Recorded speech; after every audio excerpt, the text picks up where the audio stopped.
सलाम। आज हम आपको वैम्पायर की दुनिया में ले जाएंगे। क्या वो हकीकत में मौजूद है? वैम्पायर की तारीख कई सदियों पर मुहित है।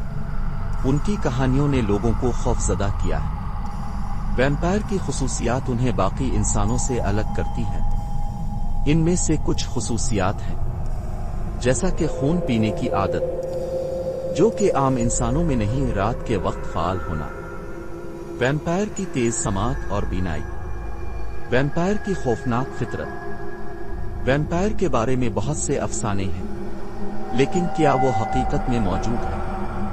वैम्पायर की कहानियों ने फिल्मों और किताबों को भी मुतासिर किया है।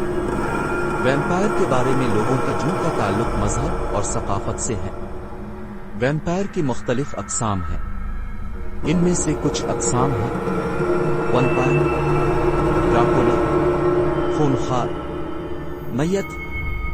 वैम्पायर के बारे में लोगों की राय मुख्तलिफ है।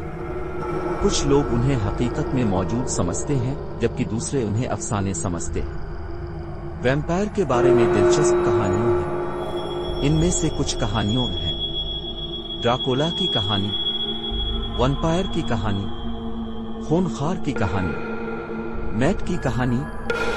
वैम्पायर के बारे में फिल्में और किताबें बहुत मशहूर हैं।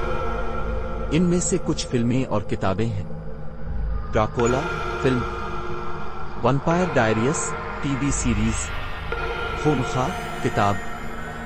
वैम्पायर की कहानियों ने लोगों को खौफजदा किया है।